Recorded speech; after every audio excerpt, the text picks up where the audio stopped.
Notre Père qui est aux cieux, nous voudrions te remercier pour cette nouvelle journée de vie que tu nous as donnée.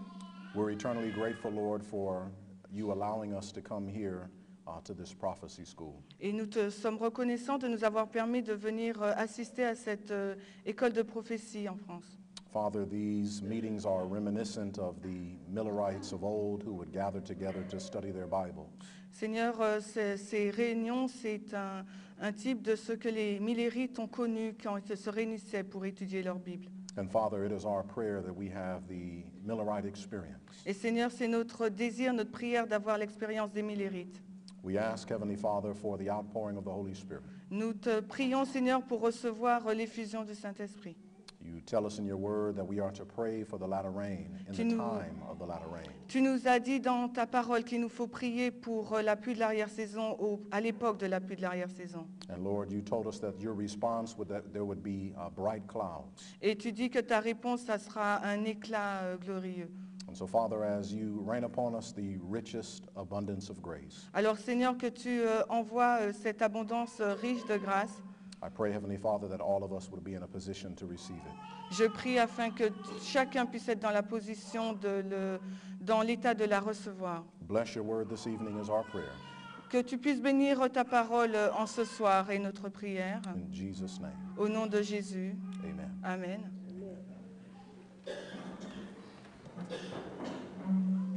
Well, now that we have been formally introduced, I invite you to turn your Bible to Matthew 24. Alors qu'on a fait l'introduction, j'aimerais que nous tournions nos Bibles à Matthieu 24. Je précise que je lis en version King James. We're going to look at Matthew chapter 24, verse 1 through 3. Nous allons regarder au verset 1 à 3 de Matthieu 24. The subject that I'm going to, by the grace of God, teach you this week Le sujet que je vais vous enseigner durant cette semaine par grâce de Dieu is the last 6 verses of Daniel 11. ce sujet consiste dans les derniers versets du Daniel 11, 40 à 45. But in order for us to be able to grasp the last 6 verses, Mais afin pour nous de pouvoir comprendre ces versets, there are a few prophetic rules that we want to go over first. et on doit donc faire une révision des règles prophétiques. And the first rule is found in Matthew 24. Et la première de ces règles se trouve dans Matthieu 24. And this rule is what we call the worldwide symbolized by the local. Là, c'est une règle que l'on qualifie le local est symbolisé par l'universel, le mondial. In other words, local literal events Donc, autrement dit, les événements littéraux, locaux, typify worldwide spiritual events at the end of the world. sont un type des événements mondiaux, mais d'une manière spirituelle à la fin des temps. And this is a principle that Christ taught very clear. Et là, c'est un principe que Christ a enseigné de façon très claire. So notice Matthew 24, verse 1 through 3. Donc, notez ce qui est dit dans Matthieu 24, 1 à 3. The Bible says, "And Jesus went out and departed from the temple, and his disciples came to him for to show him the buildings of the temple. And Jesus said unto them, See not all these things? Verily I say unto you, there shall not be left here one stone upon another that shall not be thrown down.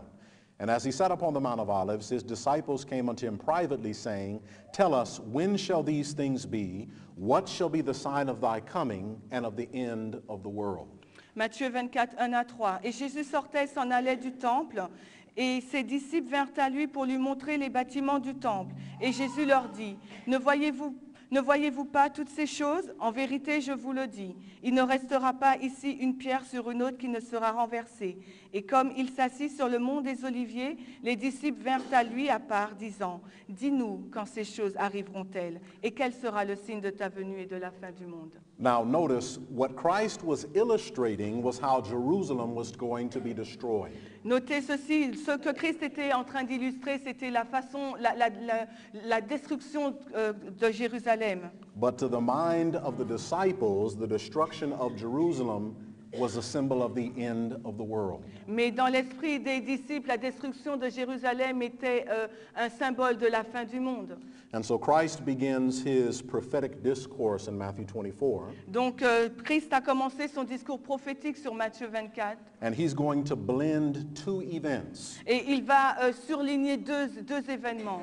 He's going to take the destruction of Jerusalem, Il va donc parler de la destruction de Jérusalem, a local, literal event, donc un événement local, littéral, to illustrate a worldwide event in the end. dans le but d'illustrer un événement à caractère mondial pour la fin. Notice verse 15. Notez donc le verset 15 de Matthieu 24. The Bible says in the 15th and 16th verse, La Bible nous dit au verset 15 et 16 de Matthieu 24, in order to answer their question, dans le but de répondre à la question initiale des disciples. he says, when ye therefore shall see the abomination of desolation spoken of by Daniel the prophet stand in the holy place, whoso readeth, let him understand.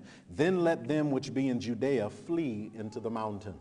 Quand donc vous verrez l'abomination de la désolation qui est dite par Daniel le prophète est établie au lieu saint, que celui qui lit comprenne, alors que ceux qui sont en Judée s'enfuient dans les montagnes. And we understand that what Christ is referring to here, Et ce que nous comprenons là, c'est la référence de Christ dans ce verset, according to Luke chapter 21, verse 20 and 21, nous basons sur le chapitre de Luc 21 au Luc 21, verse 20 and 21. Versets 21, 20 et 21, Luc 21, 20 et 21.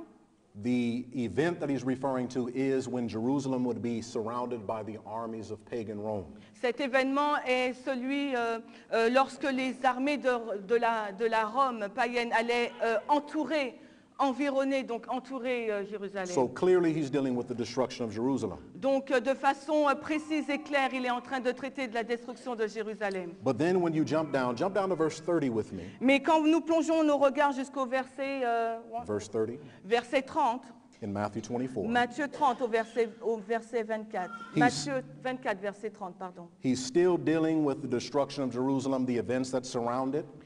Christ continue à parler des événements liés à la destruction de Jérusalem. He begins to go forward in time. Il avance dans le temps. And in verse 30 he says this. Et au verset 30, il dit ceci. It says, and then shall appear the sign of the Son of Man in heaven, and then shall all the tribes of the earth mourn. And they shall see the Son of Man coming in the clouds of heaven with power and great glory. Verset 30, et alors le signe du Fils de l'homme paraîtra dans le ciel, et alors toutes les tribus de la terre se lamenteront, et elles verront le Fils de l'homme venant sur les nuages du ciel avec puissance et grande gloire.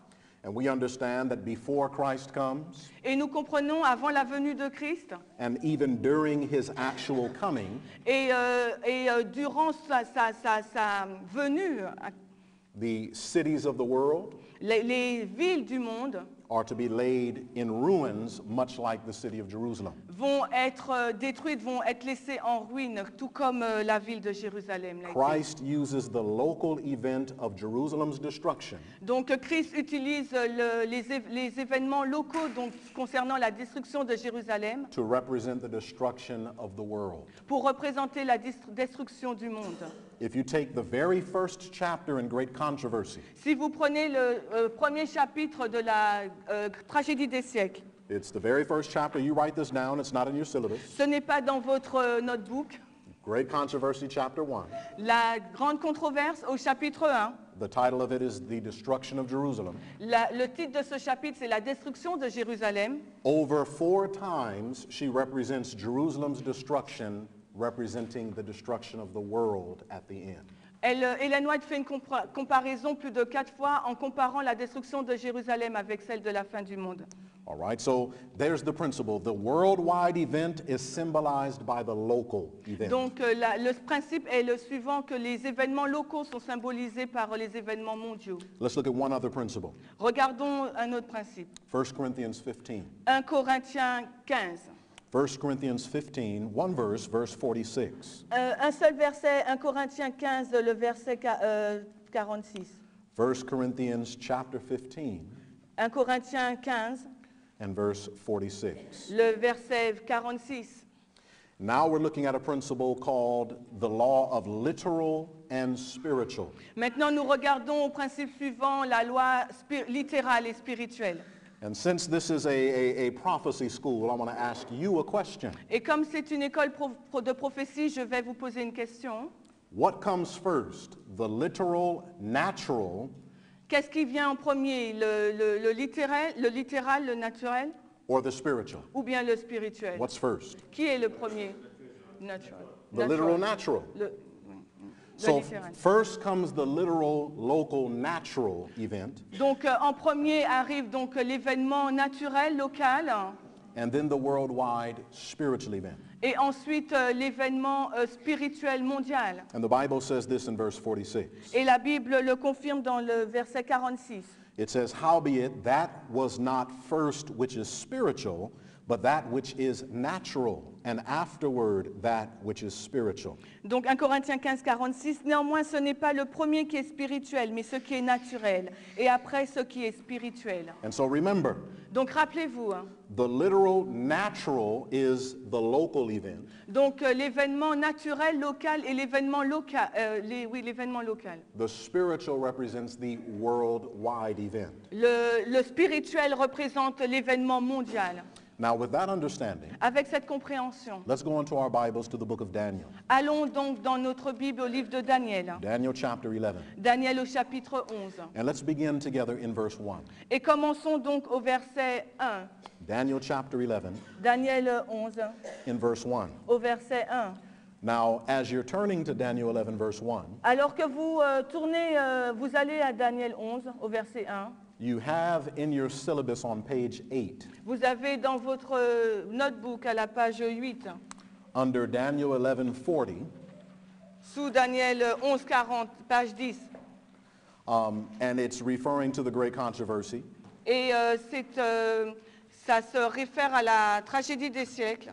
I said it wasn't in the syllabus, and I forgot I actually gave it to you to put in the syllabus. Ok, donc, yeah, yeah. So there's the statement from great controversy Donc c'est la page 8, excusez-moi, la page 8 sous Daniel 11:40. that, Yeah. that shows the worldwide symbolized by the local. Donc la citation de la grande controverse qui montre justement ce qu'on vient d'illustrer, le symbole, le local par le mondial. So the spirit of prophecy agrees with what we have just gone over. Cela montre que l'esprit de prophétie est en accord avec ce que nous venons de dire. Daniel 11 verse 1.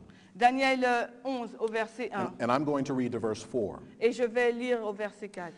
Gabriel is speaking here, Là, c'est Gabriel qui parle ici. and he says, Also I, in the first year of Darius the Mede, even I stood to confirm and to strengthen him. And now will I show thee the truth. Behold, there shall stand up yet 3 kings in Persia, and the fourth shall be far richer than they all, and by his strength, through his riches, he shall stir up all against the realm of Grecia. And a mighty king shall stand up, that shall rule with great dominion, and do according to his will.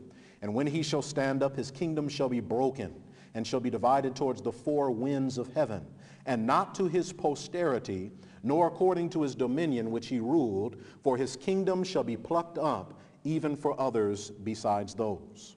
Daniel 11, 1 à 4. Et moi, dans la première année de Darius le Mède, moi-même me tenais auprès de lui pour l'affermir et le fortifier. Et maintenant je te montrerai la vérité. Voici, il s'élèvera encore 3 rois en Perse. Et le 4e sera beaucoup plus riche que tous les autres. Et quand il sera devenu puissant par ses richesses, il excitera tous contre le royaume de Grèce. Il s'élèvera un puissant roi, qui dirigera d'une grande domination et fera ce qu'il voudra. Verset 4. Et lorsqu'il aura réussi, son royaume se brisera et sera divisé vers les 4 vents du ciel et ne sera pas transmis à sa postérité, ni selon la domination avec laquelle il aura gouverné, car son royaume sera arraché et donné à d'autres qu'à cela. Now, Daniel 11 is a chapter that is full of history. Donc Daniel 11, c'est un chapitre qui contient beaucoup d'histoires. Many people who try to understand Daniel 11 find it very difficult. Et beaucoup de personnes qui cherchent à comprendre Daniel 11 le trouvent très difficile comme chapitre. But there are some things in Daniel 11 that are easy to see. Mais il y a des choses dans le chapitre 11 de Daniel qui sont très faciles à voir. For an example, what we see transpiring in these 4 verses Donc par exemple, les 4 premiers versets is the same history that has been repeating over and over again since chapter 2, chapter 7, chapter 8. c'est la même histoire qui a été racontée depuis Daniel 2, 7 et 8. Daniel chapter 11 starts off with the kingdom of Persia. Daniel 11 commence avec donc le royaume de la Perse. After Persia, the king of Grecia, or Greece, stands up. Et après le royaume de Perse, Médo-Perse, c'était donc le royaume de la Grèce. Verse 3 talks about how a mighty king would stand up in Greece. Et le verset 3 nous parle d'un roi puissant qui a donc gouverné la Grèce. and then his kingdom would be broken. Et ensuite, son royaume a été détruit, How his kingdom would be divided into 4. parce que son royaume a été divisé en 4. And it would not be given to his children, Et son royaume n'a pas été transmis à ses enfants. it would be given to others besides them. Et son royaume a été donc transmis à d'autres personnes, autres que ses enfants. Now we understand from Daniel chapter 2, chapter 7, and chapter 8, Donc nous comprenons, selon Daniel 2, 7 et 8, Bible prophecy shows that after Persia comes Greece. la prophétie biblique nous montre qu'après le royaume de Mède et Perse, c'est la Grèce. Greece in chapter 7 is represented by a leopard with 4 heads. La Grèce est représentée au chapitre 7 de Daniel par un léopard à 4 têtes, Representing how Greece would be divided into 4. ce qui représente la division en 4 parties de l'Empire grec. In chapter 8, you have the same thing. Et au chapitre 8, nous retrouvons les mêmes choses. In chapter 8, you have Medo-Persia represented by a ram with 2 horns. Et donc au chapitre 8, nous avons donc le royaume médo-perse représenté par un bélier à 2 cornes. Then the power of Greece would come, which is symbolized by a he-goat with 1 horn. Et le royaume de la Grèce est symbolisé par un bouc avec une seule corne. And according to Daniel chapter 8, verse 22, that horn is a symbol of the first king. Et selon Daniel 8, 22, cette corne est le symbole d'un seul roi, Which is a symbol of Alexander the Great. qui représente donc Alexandre le Grand. That horn is broken, Donc cette corne-là est cassée, and 4 horns come up for it. et 4 cornes donc apparaissent, en sortent d'elle.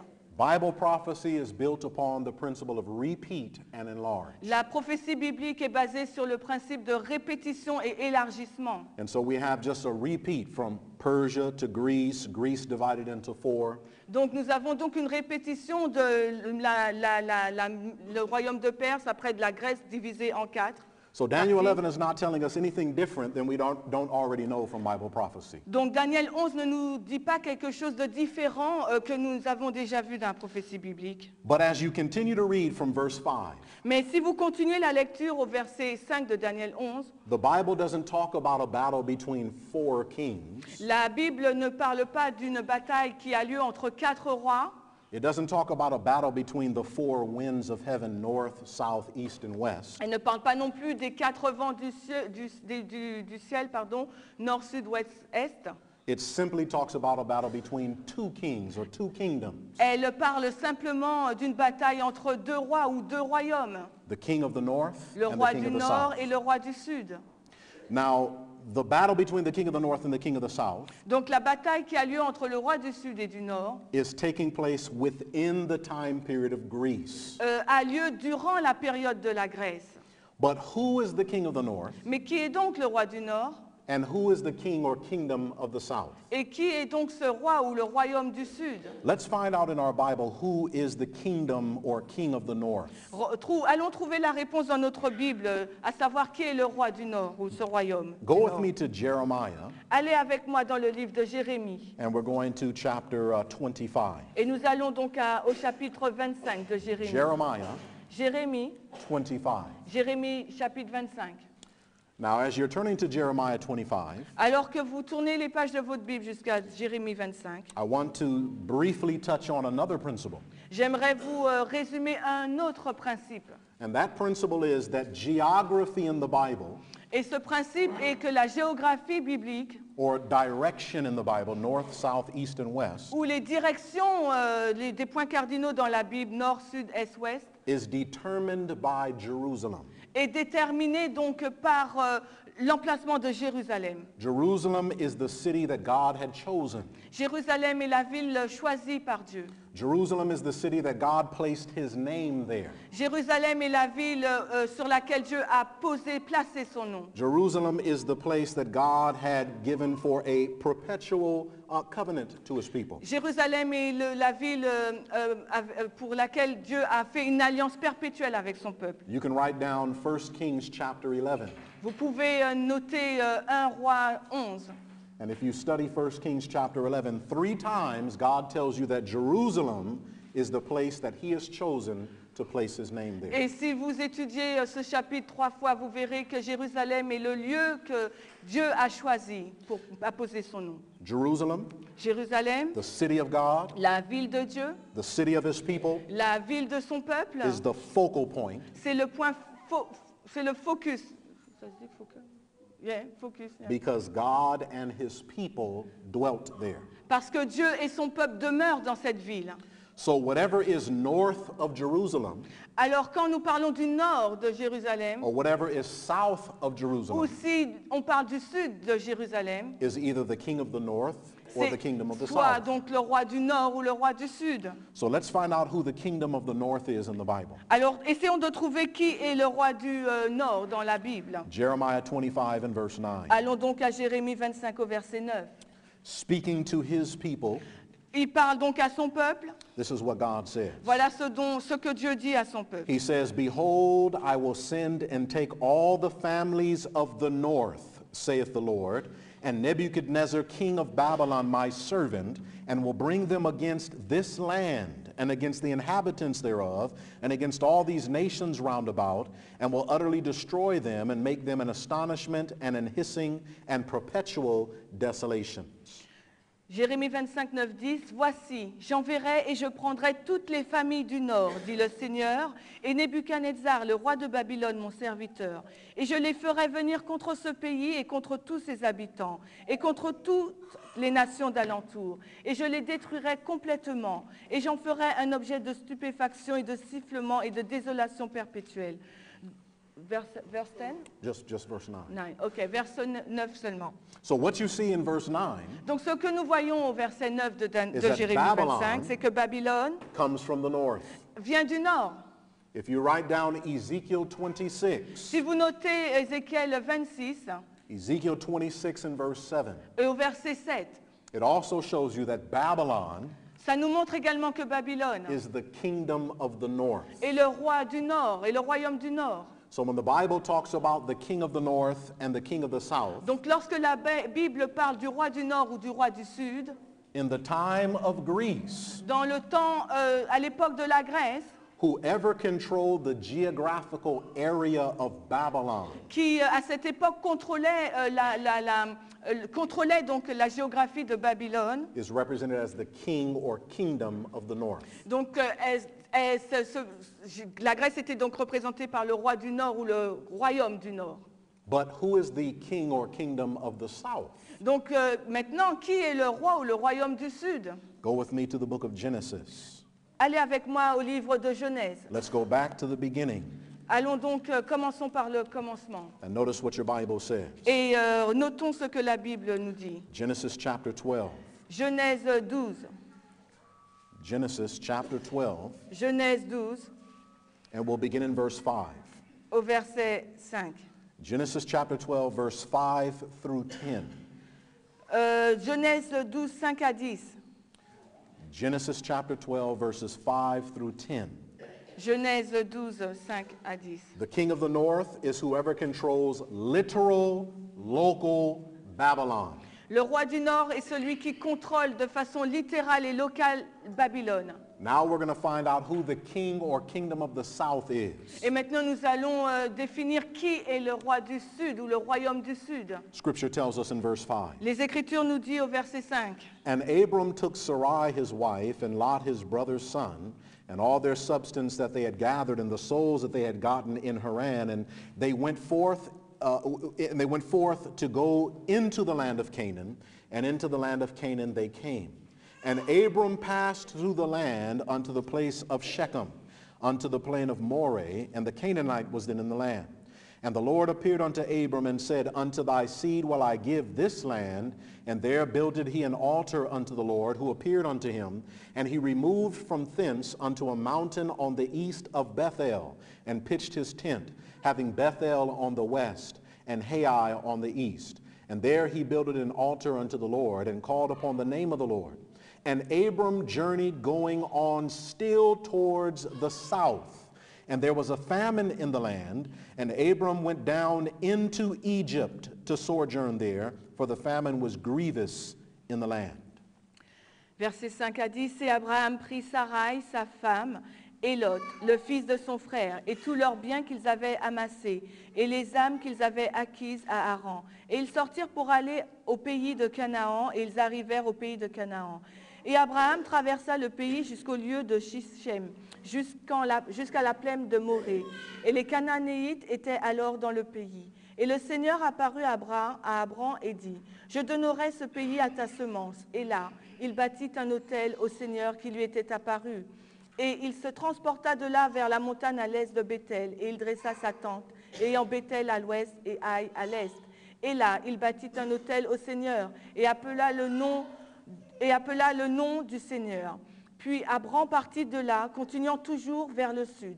Et il y eut une famine dans le pays. Et Abraham descendit en Égypte pour y séjourner, car la famine y était grave dans le pays. Now, all of us are familiar with the story of Abram. Donc nous sommes tous accoutumés, familiers avec l'histoire d'Abraham. We know that according to chapter 11 and verse 28, Et nous savons, selon le chapitre 11 au verset 28, that Abraham lived in the kingdom of the north. qu'Abraham vivait donc dans le royaume du Nord. Abraham lived in Ur of the Chaldees, or Ur of the Chaldeans, the Babylonians. Il vivait à Ur en Chaldée, donc la région babylonienne. And we understand that Abram left the kingdom of the north, Donc nous comprenons donc qu'Abraham est sorti du pays du Nord and he journeys south. et il a fait un voyage jusqu'au sud. And he comes into Canaan land. Et il est donc arrivé dans le pays de Canaan.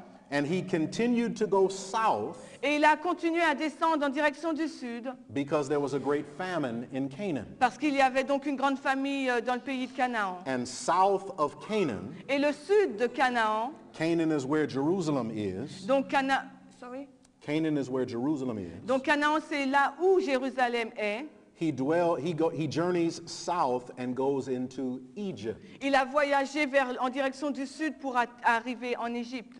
If you write down Genesis 13, verse 1 through 4, Si vous notez Genèse 13, 1 à 4, Genesis 13, 1 through 4 shows you that when the famine was over, he came up out of Egypt. Donc ce passage de Genèse nous montre que quand la famine avait lieu, il est sorti de là pour aller en Égypte. And went back into Canaan land. Et après, donc, il est retourné dans le pays de Canaan. North of Canaan is Babylon, Le nord de Canaan, c'est le pays de Babylone. the kingdom of Babylon.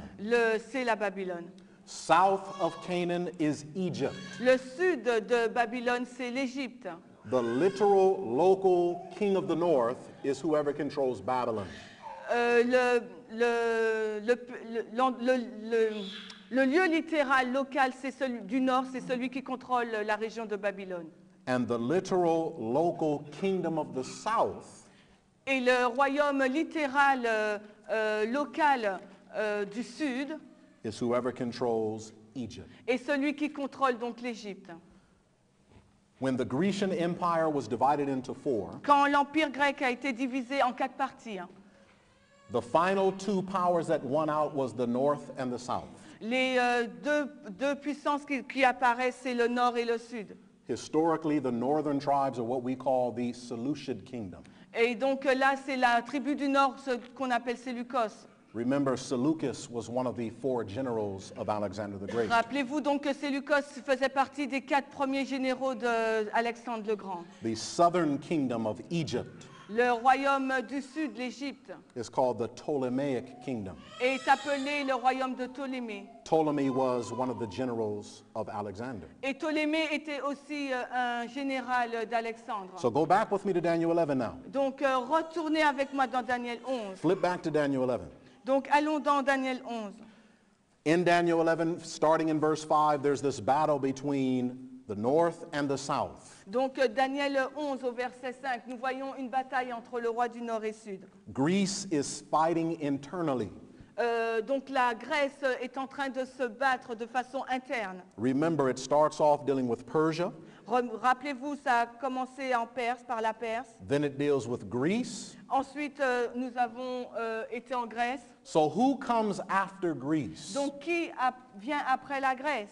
Who comes after Greece? Qui vient donc après la Grèce? Now we all know this. The head of gold is Babylon. Nous le savons tous, donc la tête d'or c'est Babylone. The breast and arms of silver is Medo-Persia. La poitrine d'argent, donc c'est Médo-Perse. The belly and thighs of brass represent Greece. Donc la ceinture des reins, donc c'est la Grèce. Who's the legs of iron? Et les jambes de fer, qui est-ce? Rome. Rome. Amen. Amen. So let's show you Rome, how it enters into Daniel 11. Donc nous allons voir comment Rome entre dans Daniel 11. Jump to verse 13 with me. Allons donc au verset 13. The Bible says, "For the king of the north shall return and shall set forth a multitude greater than the former, and shall certainly come after certain years with a great army and with much riches.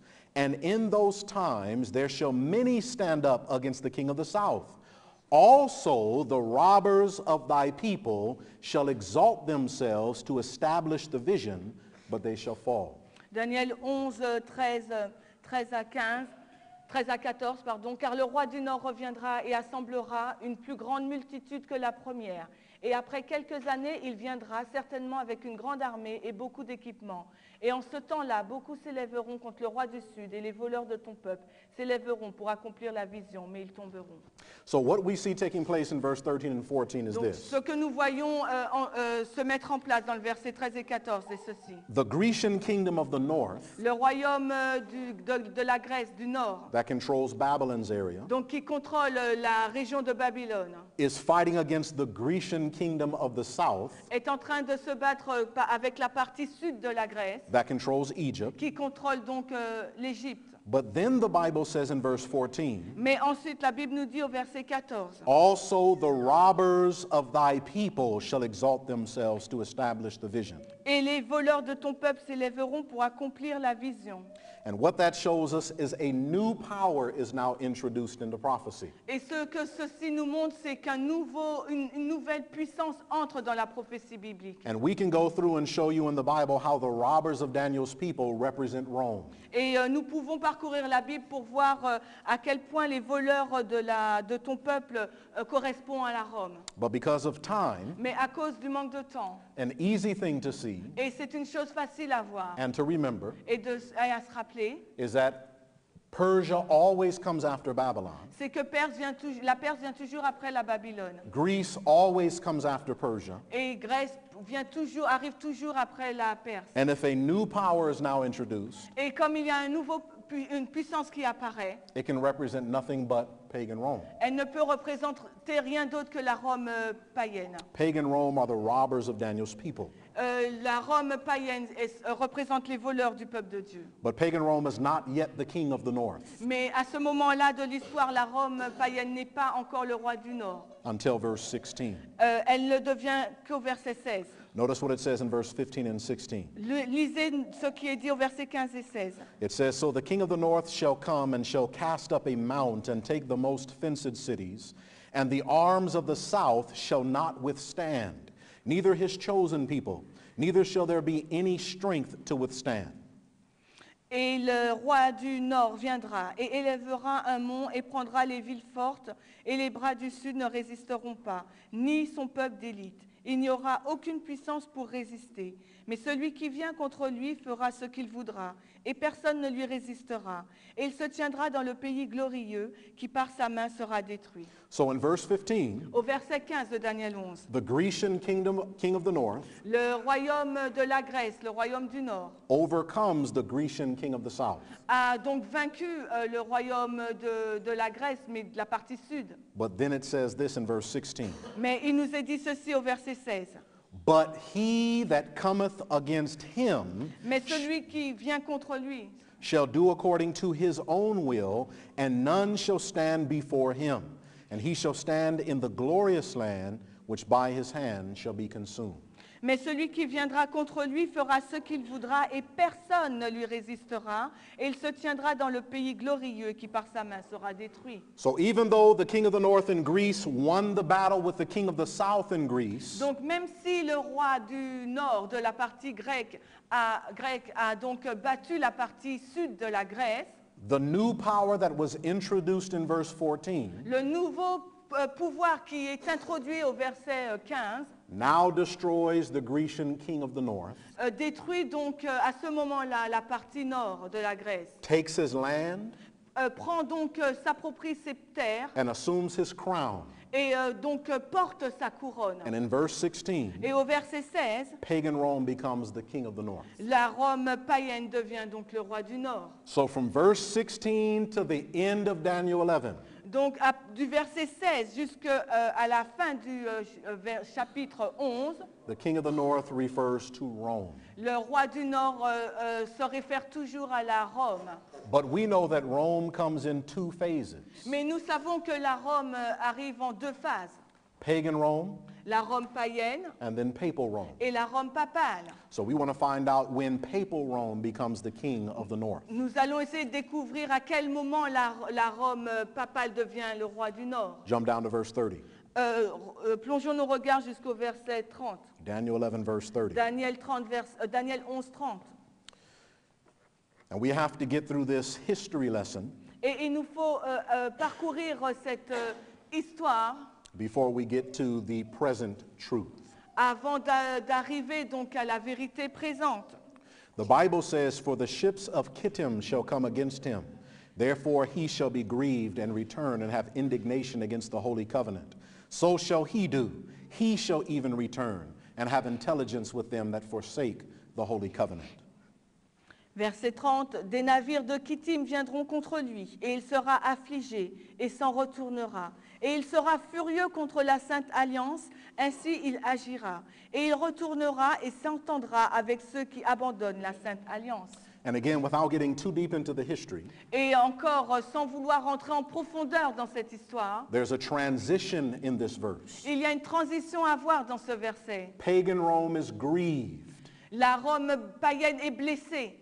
It's grieved because it can no longer rule the world supremely. Elle est blessée parce qu'elle ne peut plus dominer, régner de façon suprême le monde. The original Hebrew word for grieved in verse 30 Et le mot originel de la grecque pour hébreu je sais. Le mot hébreu pour le mot blessé dans le verset 30 means to be broken. signifie être cassé, brisé.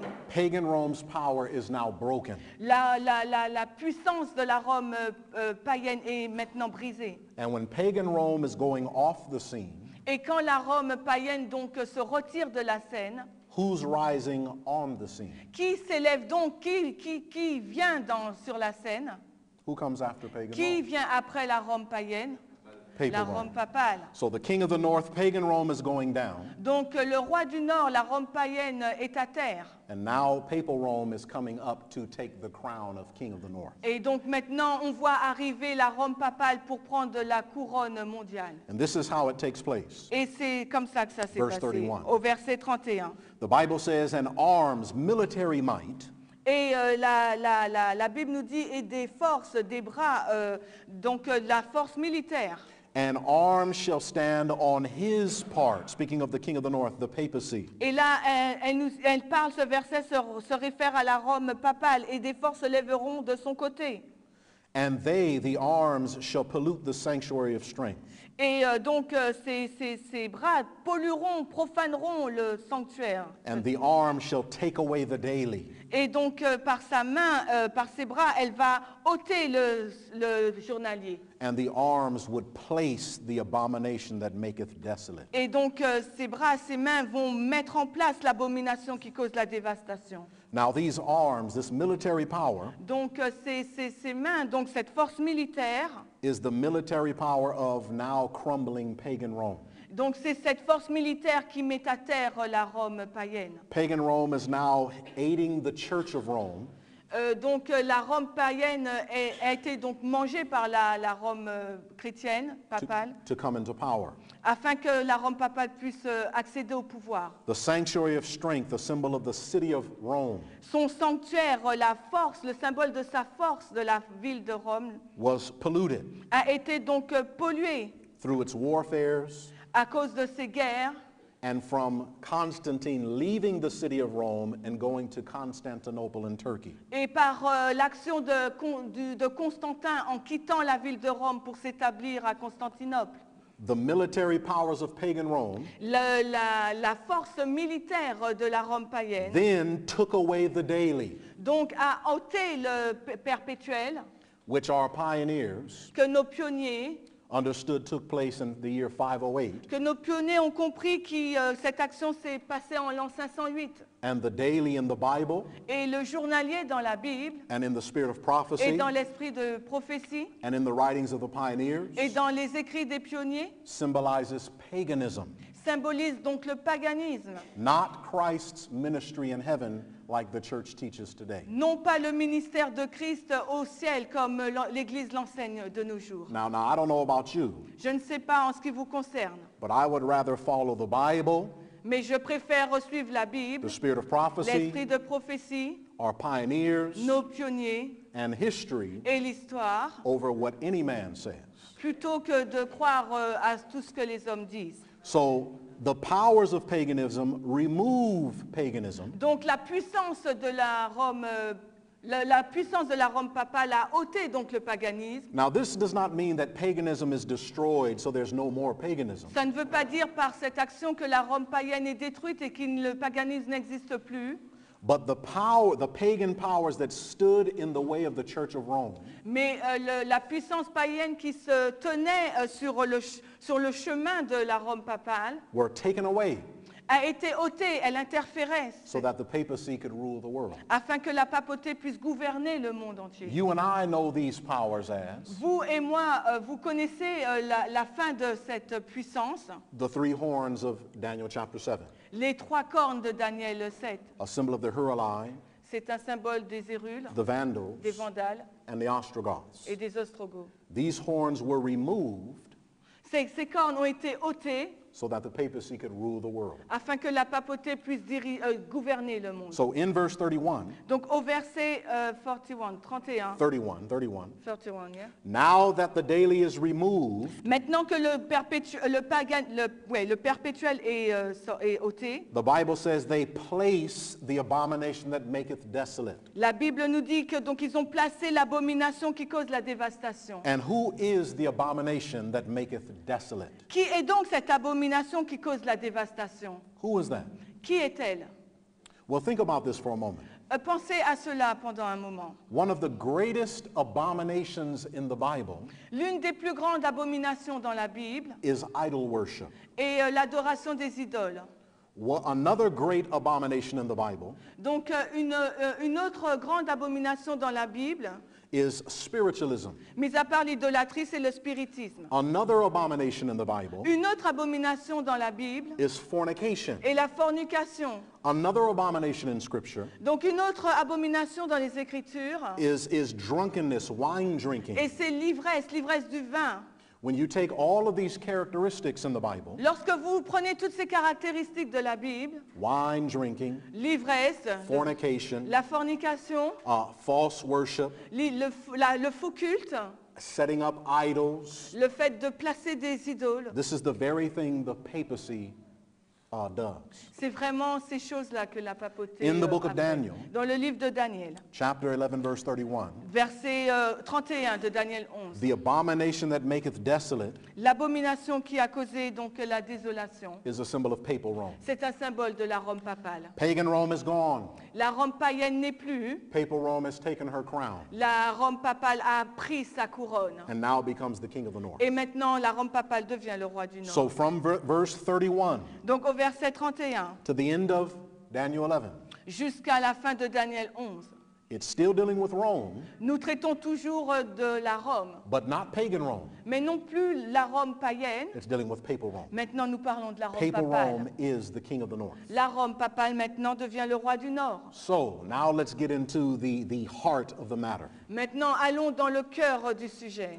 When was the papacy placed on the throne of the earth to rule the world supremely? Quand est-ce que la papauté a-t-elle été placée sur le trône du monde pour régner de façon suprême? When was she placed? 1798. No, Maybe it's me. Yes, 538. 538. Yeah. Amen. 538. 538.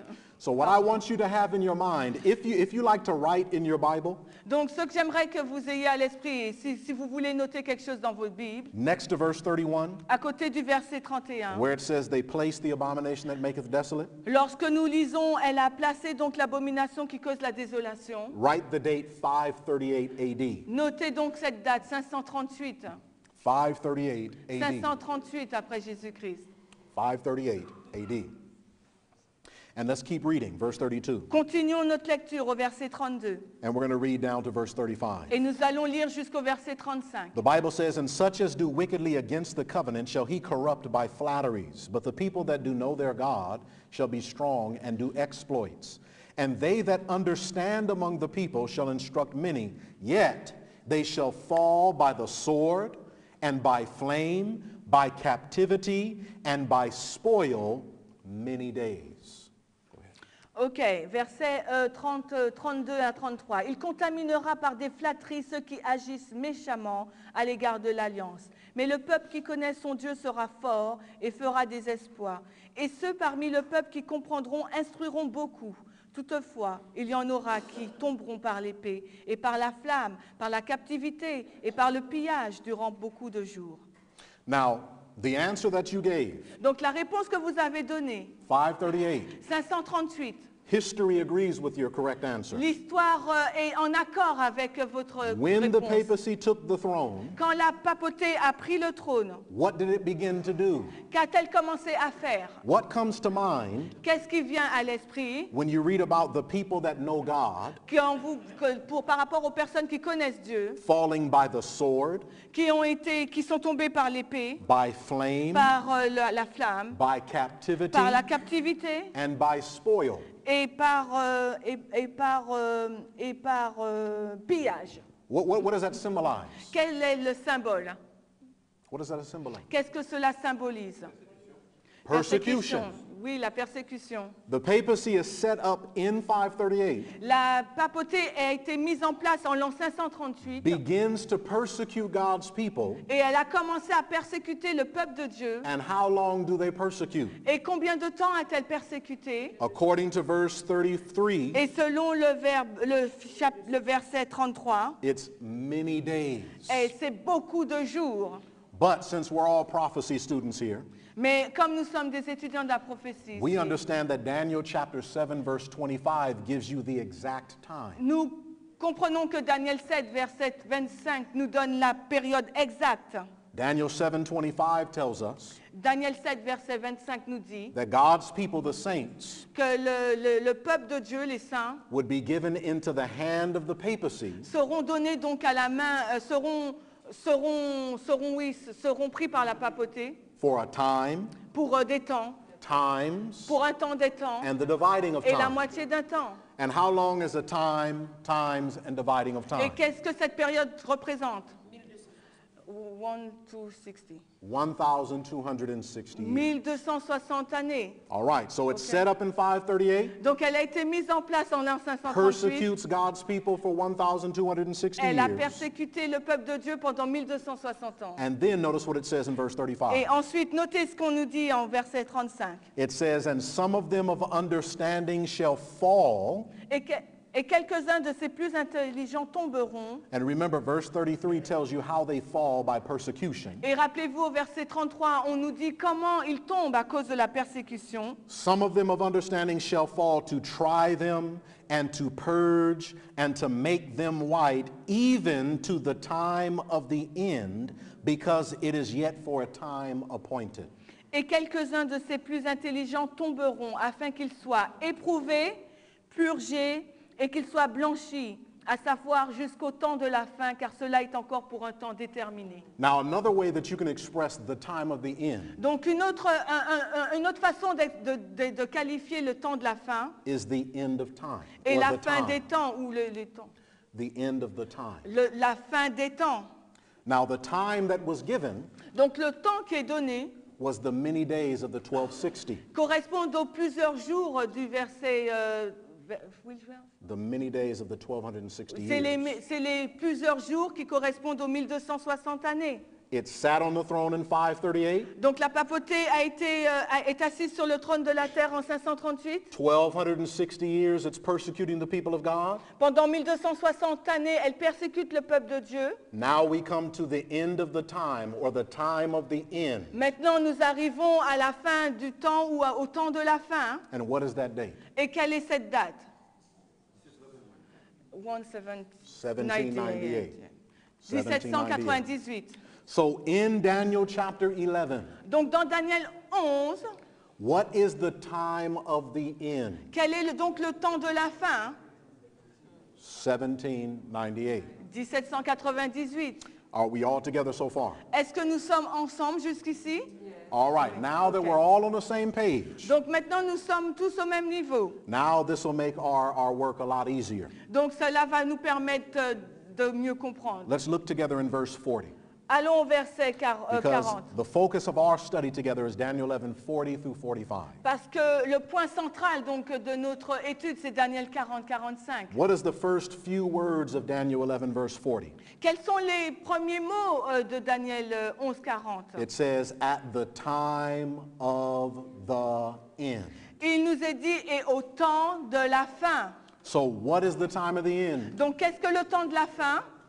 1798. 1798. So if you write in your Bible, Donc si vous notez dans votre Bible, or you have a notebook and you're writing notes, ou si vous avez un cahier pour prendre des notes, the time of the end in verse 40 le temps de la fin au verset 40 is 1798. et 1798. All right? Are we all Ok? together? Nous sommes ensemble? Amen. Now let's push. Repeat, he said repeat. Okay. Is it a date of beginning? It's the date. The time of the end is 1798. C'est une date. Le temps de la fin est 1798. Yeah. Time of the end is the end of the time prophecy. Le temps de la fin est la fin d'une prophétie. All right? So the time of the end is not a period of time. Le temps de la fin n'est pas une période de temps. The time of the end is a point in time. C'est un point marqué, un point précis. The time of the end being referred to here is 1798. Et ici, donc, le temps de la fin, c'est 1798. All right, so let's Okay. and that's one basic level of truth. There's a lot greater detail we can go into Et here. là, c'est vraiment une base, une simple base, parce qu'il y a d'autres détails. Hein, But to help us process this very simply, mais ce schéma est très simple pour the nous. time of the end is 1798. Le temps de la fin est 1798. All right, so let's go forward here. Continuons plus loin. So let's read what's taking place in 1798. Lisons ce qui se passe en 1798. The Bible says, at the time of the end shall the king of the south push at him. Et au temps de la fin, le roi du Sud poussera, viendra contre lui. Now, we already know that Daniel 11 is a story between the king of the north and the king of the south. Nous savons que Daniel 11 est une histoire entre le roi du Nord et du Sud.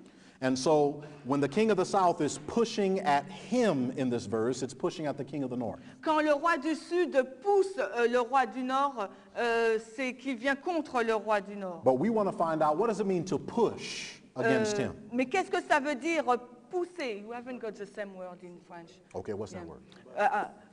word? Coming to, or let me check what they get. In France we've got. We'll come against it. Okay, come against him. Yeah, yeah. All right, so what does it mean to come against someone? Qu'est-ce que ça veut dire dresser contre quelqu'un? If I'm coming against you, are we happy? Are we friends? Si je viens contre vous, est-ce que nous sommes des amis? Est-ce que nous sommes heureux? No, what are we coming to do? Qu'est-ce que nous allons faire? We're coming to battle. Nous allons nous battre. All right, let me give you a few verses here. Laissez-moi vous donner quelques versets And I ici. realize that the French Bible might be a little bit different than the English King James. Et je réalise que la Bible française est différente de la Bible But let me King give you a James. few scriptures. Mais laissez-moi vous donner quelques Psalm textes. 44. Le psaume 44, Verse 4 and 5. au verset 4 et 5. I want to show you how the Bible uses the word push in the English King James. Je vais vous montrer comment la Bible utilise, dans quelle façon la Bible utilise le verbe pousser dans la King James. All right, so we're in Psalms 44, Nous sommes donc au psaume 44 verse 4 and 5. et au verset 4 et 5. Notice what your Bible says. Notez ce que la Bible nous dit. The Bible says, Thou art my king, O God, Command deliverances for Jacob. Through thee will we push down our enemies. Through thy name will we tread them under that rise up against us. Tu es mon roi, ô Dieu, ordonne les délivrances de Jacob. Par toi nous abaisserons nos ennemis, par ton nom nous piétinerons ceux qui s'élèvent contre nous. Notice here that when someone in Scripture is pushing, they're haven't got that. pushing down their enemies. Where have you got push? We haven't got this in France. A little bit different. Yeah. Okay, that's all right. No Okay. problem. So in the King James, when somebody is pushing, they're pushing their enemies. Donc dans la King James, quand on voit le mot pousser, ça veut dire que c'est contre son ennemi. All right, but let's go back to Daniel 11, verse 40. Retournons donc dans Daniel 11, 40. In the little bit of time that we have together, Dans ce court temps que nous avons ensemble, we want to find out who is this king of the south that's pushing against the king of the north. nous voulons définir qui est ce roi du Sud qui pousse contre le roi du Nord In history, dans l'histoire. because history fulfills prophecy. Parce que l'histoire accomplit la prophétie. And this is something we all need to understand. Et c'est quelque chose qu'il nous faut tous comprendre. Historical events that take place in the world are a fulfillment of Bible prophecy. Les événements historiques qui se passent dans le monde sont des accomplissements de la prophétie. And remember, whoever controls the geographical area of Babylon becomes the king of the north. Et rappelez-vous, celui qui contrôle la région géographique de la Babylone est le roi du Nord. And whoever controls the geographical area of Egypt is the king of the south. Et la personne donc qui contrôle la région géographique du Sud devient le roi du Sud. So, all of us who are good history students, Donc nous qui sommes des bons étudiants de l'histoire, do you ever remember studying in school est-ce que vous vous rappelez dans vos études scolaires that literal local Egypt que l'Égypte, de façon littérale, waged a battle against literal local Babylon a été en guerre contre la région babylonienne, mais littérale, in the year 1798? dans l'année 1798? Est-ce que You ever cela s'est remember passé? hearing anything about that? Est-ce que vous avez déjà vu qu'il y a eu une guerre entre l'Égypte et la Babylone en 1798? Now think hard. Don't say yes, because if you're Donc, saying yes, you're trying to agree with me. Parce que si vous dites oui, si vous répondez oui, si vous acquiescez, vous serez en désaccord avec lui. You won't find that history. Parce que cette histoire n'existe pas. Literal Egypt never fought against literal Babylon in 1798. En 1798, l'Égypte littérale n'est jamais entrée en guerre avec la Babylone littérale. In this particular verse, Et dans ce verset particulier, when it uses the term push, quand la Bible utilise le terme pousser, in the Bible, in the King James, dans la King James, when someone pushes against their enemy, quand quelqu'un pousse contre son they ennemi, also overcome their enemy. cela signifie qu'il a la victoire sur son ennemi. Egypt never fought against Babylon and won in L'Égypte 1798. n'a jamais combattu contre Babylone et a gagné cette bataille en 1798. Literal Babylon in 1798 was already destroyed about 2,000 years prior. Babylone littérale avait déjà été détruite depuis plus de 2000 ans. And the Bible promised in the book of Isaiah that Babylon would never be built again. Et la Bible nous dit que Babylone ne serait jamais reconstruite. So who is this king of the south Donc qui est donc ce roi du Sud fighting against the king of the north? qui se bat contre le roi du Nord? If it's not literal, natural, local Babylon in Egypt, Si ce n'est pas donc la Babylone locale, littérale, then it must be what? Spiritual, worldwide Babylon. donc cela And signifie que ce doit être donc la partie spirituelle de Babylone et d'Égypte qui se battent. Remember the principle that we studied before we began. Rappelez-vous le principe que nous avons étudié au commencement. We studied the principle that the worldwide is symbolized by the local. Nous avons étudié ce principe que le mondial est symbolisé par le local. We studied the principle that that which is first is not spiritual, but natural, and then that which is spiritual. Nous avons étudié que ce qui vient en premier n'est pas le naturel, mais le spirituel, et ensuite vient le spirituel. Now, in our study of Daniel 11, it's all been literal, natural events. Donc, dans notre étude de Daniel 11, c'était au début des événements naturels, locaux. But now we come to a point in the chapter of Daniel 11 Mais maintenant, nous arrivons à un point dans le chapitre de Daniel 11 where the focus is not on literal Babylon, literal Egypt, où le point central n'est pas sur la Babylone littérale ou l'Égypte littérale, but spiritual Babylon and spiritual Egypt. mais sur l'Égypte et la Babylone spirituelle.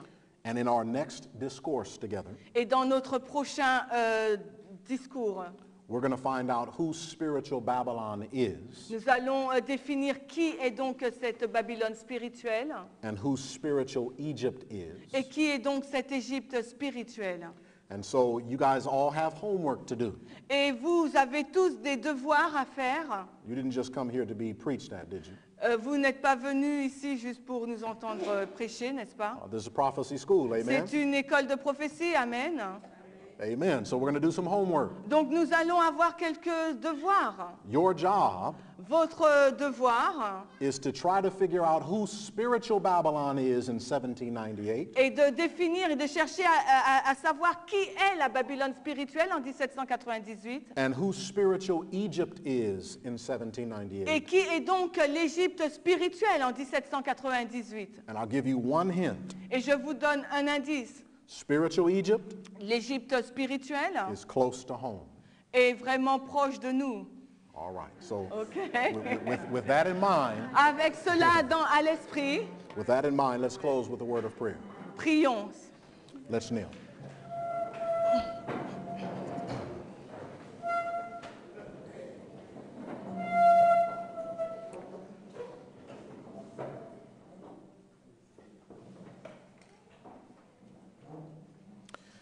Our loving Savior, we thank you for the time that we have had together. Notre Seigneur bien-aimé, nous te remercions pour le moment que nous avons eu ensemble. We ask, dear Lord, that you would help us to retain and recall all of these things. Nous te prions afin que tu puisses nous permettre de retenir toutes ces choses. We pray, Heavenly Father, that you would remember and perform the promise of John 14:26. Nous te prions afin que tu puisses accomplir la promesse de Jean 14:36 dans nos vies. That the Holy Spirit would bring back all things to our remembrance whatsoever you have told us. Que le Saint-Esprit va nous faire remémorer toutes les choses que tu nous as dites. Be with us, dear God, as we rest. Sois avec nous, bon Père Céleste, alors que nous allons nous reposer. May our thoughts and discussions be of thee. Que nos discussions et nos pensées soient élevées. For this portion of the prophecy school, Sur cette partie de la prophétie, l'école prophétique, for the next 8 days, jusqu'aux les 8 prochains jours. we ask, dear God, that you would allow us to put aside all worldly pursuits. Nous te prions afin que tu puisses nous permettre de mettre de côté toutes ces influences mondaines. Let not our mind be on any worldly things, Que notre esprit ne soit pas axé sur des choses mondaines, but may we contemplate heavenly things. mais que nous puissions contempler les choses célestes. May our speech be upon heavenly things. Que nos discours soient sur des choses célestes. Be with us, dear God, Sois avec nous, cher Père, and may we leave this place et quand nous quittons ce lieu, changed, que nous puissions quitter ce lieu changé, never the same. non plus le même. May we go higher in our experience. Que nous puissions grandir dans notre expérience. May the world truly know when they see us that we are children of God. Que lorsque le monde nous voit, il puisse voir que nous sommes véritablement des enfants de Dieu. In Jesus' name we pray. Au nom de Jésus, nous avons prié. Amen. Amen.